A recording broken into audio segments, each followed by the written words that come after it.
What's your name again? Andrew. Andrew. And we'll give you a little bit of an idea about how quickly we'll get back to go through everything in detail. And now you're trying to check out his house to make sure it's safe. Yep. And we'll also see if there's anything urgent that needs doing for you. Yep. So if you're happy, show me around and I'll have a bit of a look. No worries. Not that bad. It's really short, you know, but it's real. For messages, press 1. To send a message, press 2. To change your personal options, you have 3 saved messages. First, saved voice message, received 17th February at 1. Message saved. Next, saved voice message, received 22nd February at 1:10 p.m. My God, you guys, please call me on my mobile. The cliff behind Red Cliff School has collapsed and the bridge collapsed and we can't get there and I don't know if my kids are alive. Please call me. Okay, everybody. What you heard is what happened right at that time. Oh, and no, that was actually after the second aftershock. The first quake happened at 12:51. And that phone call came in at 1:10. So that was just after the first aftershock when the cliff came down. Okay. Well, everybody, that's got to tell you exactly what was going on in everybody's heart and head. Thank you so much. You've obviously got basic power and water, which is... Yeah. Yay! We were so happy. It's a big plus. Alright, so is there much damage upstairs in there?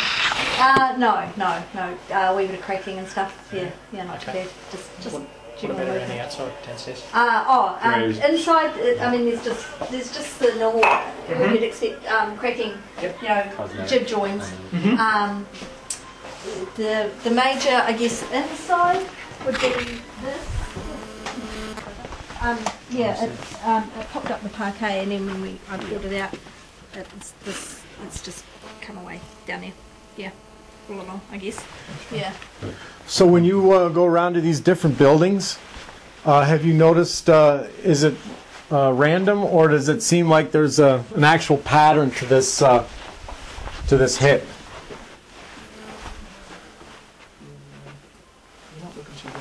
Yeah.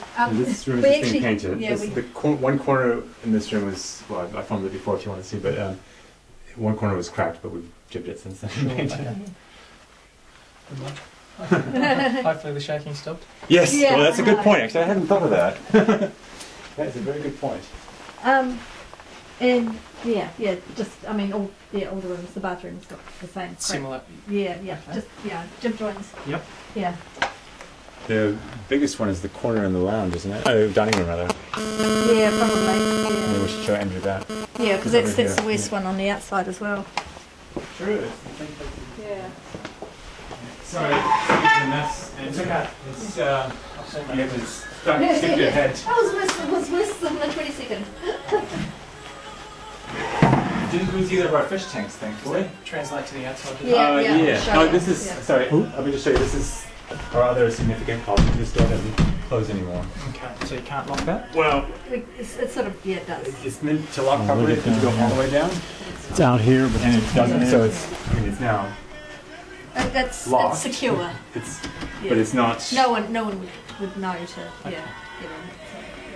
It's like twisted. Yeah. Let's just. So yeah, there's some cracking there, and just along the blocks outside the bathroom window. Yeah, there.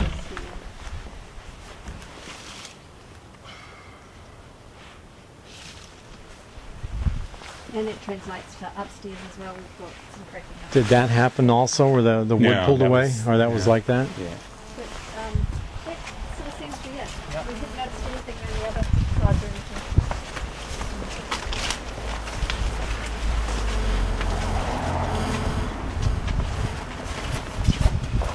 So how many houses have you done, or I should say, maybe how many houses do you have to do left? You got 10% left? I couldn't tell you. It's a phenomenal job. Yeah, right. Okay. You must be getting hit with a lot of painful stories, huh? Absolutely.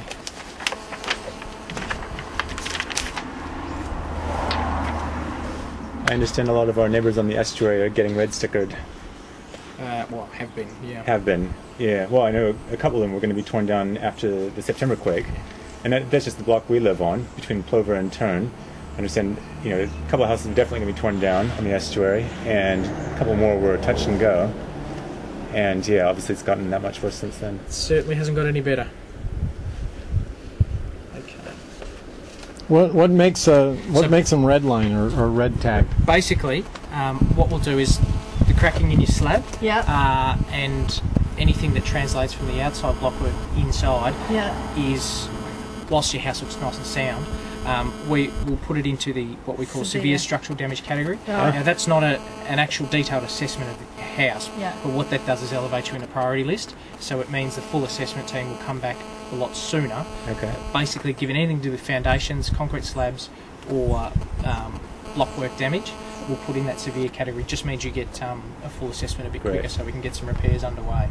Does that make sense? Yeah, it makes does. perfect sense. And it's interesting. Wait, let's ask me about Rouse's Road in a second. Yeah. Is there anything else? No. Thank you very much. No, that's okay. No, that's marvellous. Look, I think you don't look too bad inside, to be honest with you. I know. But at the same time, the slab cracks and that is something we want to get on top of sooner rather than later. Obviously, there's a lot of people worse than you guys, but there's people a lot better than you as well. So, is this you're taking this or leaving it with us? No, I'm definitely leaving it with you. Okay, and there's some information over here about your contents. Yep. Some instructions there, and provision to start making a list of things that have been damaged from inside if you do have them. Yep. So, we keep them. do that at your leisure. Look, it will be a case of months, not weeks, before we're back.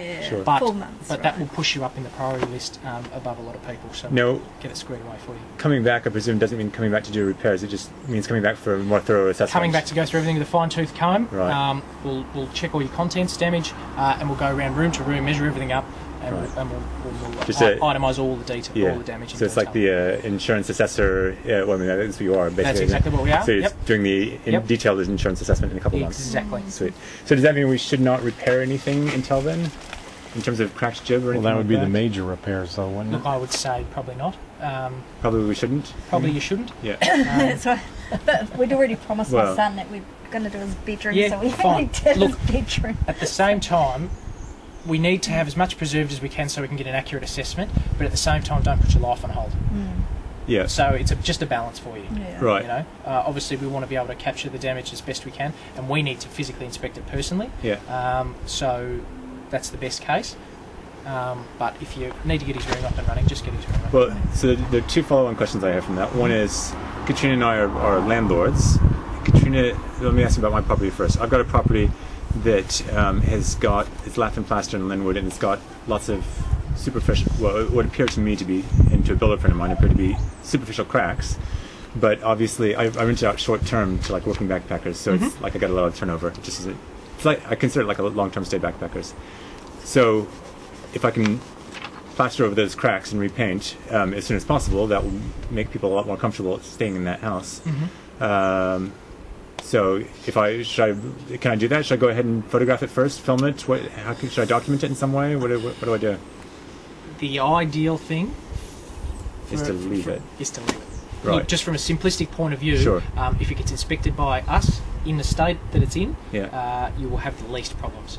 Okay. You'll come up against the least hurdles. Okay, fair enough. But that's what I was going to ask EQC as well, because I mean I'm the same, but my tenants have moved out and I need to re-rent, but that's still cracked. I mean, it's easier to re-rent it. And that's the follow-up question as well. Her rental is Narranui, it's Summerhill Stone, and it's moved on the foundation. It's much worse than this. It's moved on the foundations, and in the corners, it's the Summerhill Stone, which are like brick-sized ones, have splayed out in a couple of spots. And someone has ticked this, and I think that's because no one was home. If no one was home, and they've just done that. Yep. So they've still ticked the structural damage category. Yeah. Right, but they would have assessed foundations and things like that. And as long as the foundations were in good condition, bit the same as what we're doing here, but we're talking about concrete slab. So that might be why it went down the list into the minor, because even though it is brickwork, it's not foundation. Yeah. Right. But on the inside, it's all cracks because of course I obviously didn't see it on the inside. So I need to actually just ring someone and say. Yep. It probably won't change a lot because again, this is just a triage to prioritise things. Sure. So what you can do is, if you're concerned about it, you can get an engineer to inspect it and get an engineering report. And maybe that might satisfy your tenants if you've got a copy of an engineering report on file to say, look, it's been checked, it's okay, ignore the cracks. And okay. And then if if you say that the reason you're doing it is because you're concerned about it, you need to get it rented out, we can reimburse you for the cost of the engineering report. Great. And is it possible to get an engineer within a reasonable time frame? Oh, yeah, it won't be engaged through us. No, of course. Unless we see it and there's something we're concerned about, Yeah. we'll get our own engineer. But otherwise, you'll just have to try your luck. It should be getting easier because their workload should be decreasing. Right, because it's been 3.5 weeks. Yep. So just try the Yellow Pages. Absolutely. It doesn't matter who I try from the Yellow Pages. There's no preferred provider kind of. Yep. Yeah. Okay. Yep. Rock and roll. Cool. Do you just for your own peace of mind. Yeah. And then you've got at Well, least for you've the got tenant's peace of mind. Exactly. Yeah. Do you have? Can you give me any ballpark estimate in terms of likely time frame for an engineer or likely cost for a domestic dwelling? No, I don't actually know what they're charging at the moment, which few hundred, I shouldn't be any more suppose. than a few $100. Okay. And time frame a week, 2 weeks? I don't know how busy they are. We've got our own specifically contracted Sure. ones, so they'll come to us straight away. But as far as general engineers, I don't know. Yeah. That's all right. I'll phone around and But find I out. imagine if you phone around now, in the coming weeks, they should be their workload should be dropping right Yeah. off. So you should be able to get one fairly quickly. Yeah. Cool. Oh, thanks for that, Andrew. No, that's okay. Best of luck with everything. Cheers. Now, if we go, can we offer you a cold drink for anything? No, that's okay. Or a hot drink. I've not long had a coffee, so I'll... Oh, right. quite a few. Oh, well, it's good. At least we're being offered. Yes, no, everyone's been pretty good. Can I ask you another quick question? Sure. We just passed some liquefaction on the grass there, I saw. Yep.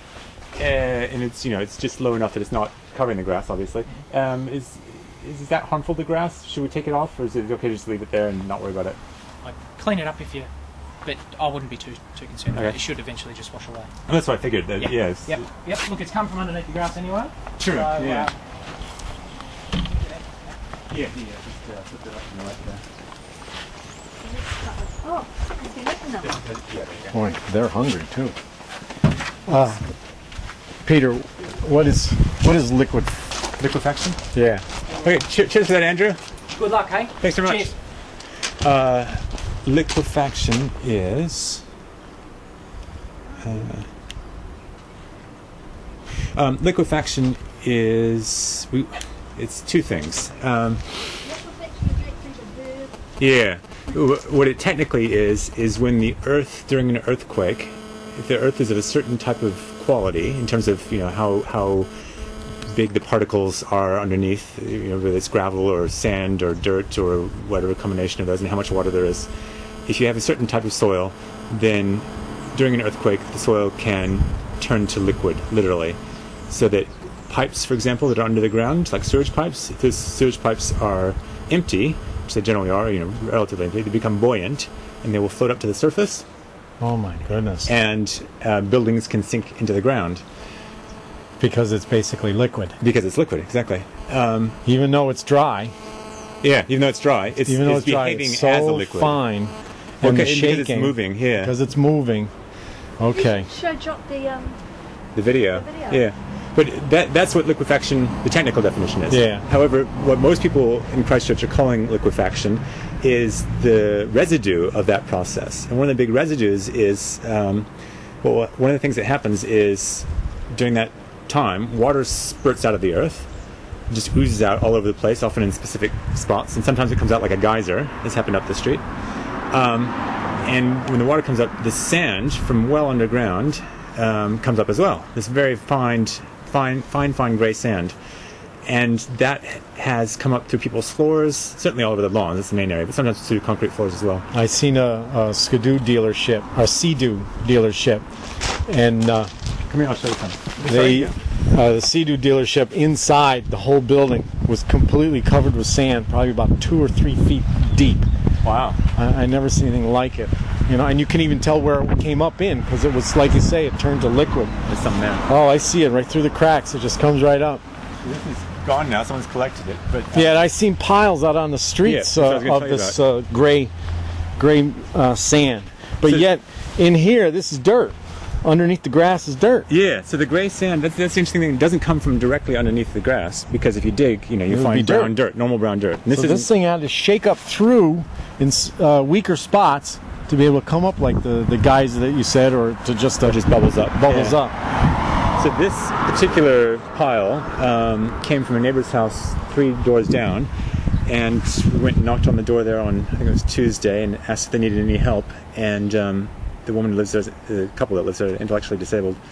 So the German guys and I and a couple other people dug out all of the liquefaction that was out the back and put it into containers, wheeled it out here and dumped it on the roadside. Now, I seen the piles on the road. Is that what the town wanted everybody to do? Yep. And the city will then come and scoop it up off the road and take it away. Wow, it's amazing. I'm not sure okay. they did that last time in September, but that's certainly what they'll be doing this time. So we have a start on this, on the trials and tribulations of an awful size earthquake. Thank you, Peter.